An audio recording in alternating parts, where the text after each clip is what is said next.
Back in that 2016 fight, Lomachenko stepped into a stance that technically shouldn't even exist in traditional boxing fundamentals. By completely breaking the standard rules of footwork, he managed to step entirely behind his opponent's lead shoulder. He didn't just casually move out of the way, he completely erased himself from his opponent's line of sight to deliver that knockout. And he did it by mastering an advanced technique focused entirely on how invisible shifts game angles. Okay, let's dive into this, because there is a massive misconception in combat sports when it comes to footwork. The prevailing myth is that creating angles means you need to step wide around your opponent. Makes sense on paper, right? But here's the reality. Stepping wide takes precious time, and honestly, worse than that, it gives your opponent all the time in the world to just pivot and track you with their eyes. The true invisible shift doesn't involve moving around your opponent at all. Instead, it brilliantly forces your opponent's own guard to mask your movement. You are quite literally hiding behind their own gloves and shoulders. It's wild. Now, to really grasp how this works, we need to talk about a concept known as the dead zone. Think of a fighter's field of vision as a cone projecting out from their eyes. The dead zone is that gray area sitting just outside their peripheral vision. When you step into this zone, you aren't just getting a slight angle. You're creating a completely unfair knockout angle. Today, we're going to unpack the precise biomechanics of this concept and uncover the 3 advanced footwork drills that pro boxers use to exploit this exact zone. Section 1, the Telegraphing Mistake.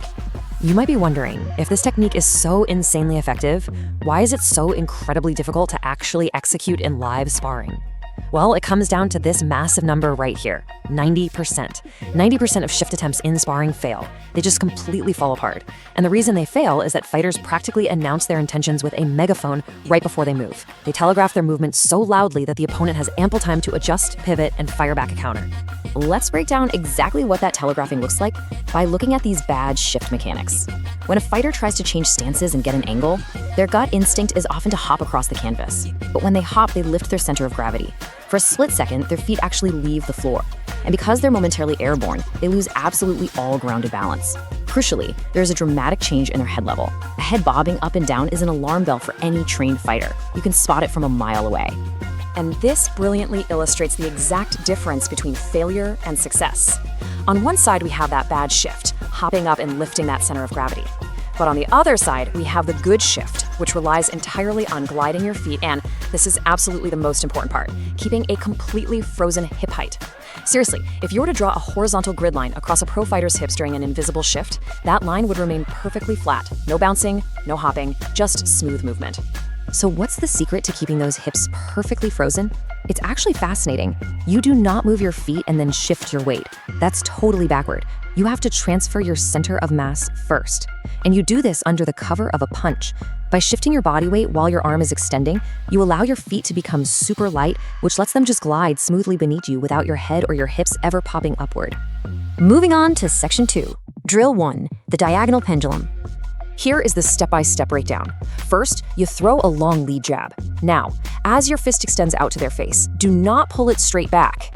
Instead, you're going to use that forward momentum to load about 70% of your body weight squarely onto your front leg. Because your weight is shifted forward, your back foot is now light. You push off your lead toe and slide your rear foot diagonally forward along a 45-degree line, slipping right past their lead foot. By the time you finish this slide, you've seamlessly switched into a southpaw stance, and you're standing directly on their flank. And the tactical payoff here is massive. Because you've shifted invisibly onto their flank in a southpaw stance, their defense is entirely out of alignment. This exact maneuver perfectly sets up a straight left pipe right down the middle. I mean, they won't even see it coming because you shifted your angle while they were busy blinking from your opening jab. Let's look at Section 3, Drill 2, the drop step pivot. If you happen to be a fan of boxing history, you're probably going to recognize this right away as a staple of the classic custom-auto Peekaboo style, famously used by fighters like Mike Tyson. So the crucial point here is exactly how you manipulate the opponent's guard. Step 1. You step inside and dip your head slightly, almost like you're going to shoot a hard jab to the body. Naturally, their guard is going to drop to protect their ribs. Step 2. The absolute moment their guard drops, you drop your rear knee. This freezes your hip height and grounds you. Step 3. You swing your back leg in a wide 90-degree arc, completely behind their non-punching side. The sheer brilliance of the drop step pivot is that you are quite literally weaponizing the opponent's own body geometry. Because you drop low and swung 90 degrees to the outside, their own lead shoulder is now physically blocking their vision. They literally can't see you. Meanwhile, from your awesome new vantage point over in the dead zone, their chin is completely, beautifully exposed for a devastating side angle hook. It is just a masterpiece of spatial awareness. Section 4, Drill 3, the Ghost Triangle. Now, this drill is a little less about a specific punch combination and entirely about upgrading the hardware of your nervous system. First, tape a 3-foot triangle directly onto the canvas of your gym floor. Here's how you navigate it. You place your lead foot at the very top point of the triangle and your rear foot at the bottom right point. Now practice swapping your foot positions from vertex to vertex along those taped lines in a quick, rhythmic 1-2 pattern. But listen, here is the absolute most important rule. Do not let your shoulders tilt. Your upper body posture must remain completely rigid and upright while your feet do all the complex geometry beneath you. So why are we doing this weird triangle step? Because this drill is physically training your central nervous system. It actually builds the neural pathways required to switch stances instantly without compromising your balance. When you can shift your weight fluidly across the points of a triangle without your shoulders dipping or leaning, you guarantee that your defensive guard remains perfectly intact while you are moving into that dead zone. Section 5, Creating Your Blind Spots. Okay, how do you actually take these concepts and make them a natural, instinctive part of your arsenal? You've got to build it into your daily gym habits. Here is your actionable shadowboxing integration routine. I want you to practice these 3 drills for 3 continuous rounds, every single workout. Don't rush it. Focus intensely on smooth, gliding feet. Constantly check in with yourself to ensure you are keeping your hip level perfectly flat. Imagine a low ceiling right above your head that you just can't bump into. And finally, never shift for free. Make sure you mask every single foot shift behind a jab or a heavy feint. Remember, your mass transfers first under the cover of the punch. This brings us to the core philosophy of everything we've looked at today, and really the secret of how invisible shifts gain angles. Stop chasing angles.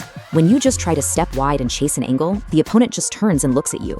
But when you start creating blind spots by masking your movement, controlling your hips, and stepping into the dead zone, your punches become absolutely impossible to read. You become invisible. So I want to leave you with this to think about as you head into your next training session. Based on your natural style, which of these angle shifts works best for your stance?